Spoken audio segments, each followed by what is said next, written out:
Welcome to I news. ప్రపంచంలోనే అత్యంత సాంప్రదాయ ముస్లిం దేశాలలో ఒకటైన సౌదీ అరేబియా ఇప్పుడు ఒక హిస్టారికల్ డిసిషన్ తీసుకుంది.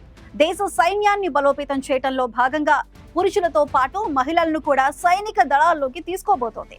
ఈ కీలక నిర్ణయం సౌదీ అరేబియా సోషల్ స్ట్రక్చర్ లో రాబోయే బిగ్ చేంజ్ ను సూచిస్తోంది.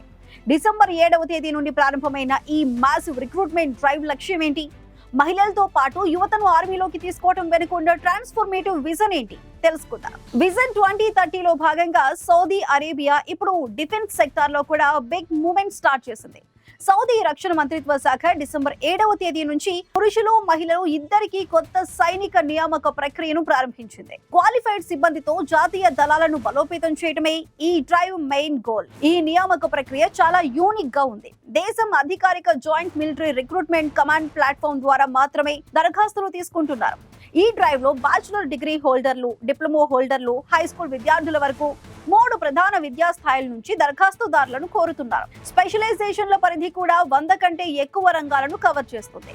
అన్ని రంగాల నుంచి టాలెంట్ ఉన్న వారికి ఆర్మీలో చోటు దక్కుతోంది. ఇక అందుబాటులో ఉన్న ర్యాంకుల విషయానికి వస్తే ప్రారంభ స్థాయి సైనికుడి నుంచి సార్జెంట్ స్థాయి నాన్ కమిషన్డ్ ఆఫీసర్ పాత్రల వరకు పోస్టులు ఉన్నాయి. అంటే సైనికుడు, మొదటి సైనికుడు, కర్నూరల్, వైస్ సార్జెంట్ వంటి ర్యాంకులకు నియామకాలు జరుగుతున్నాయి.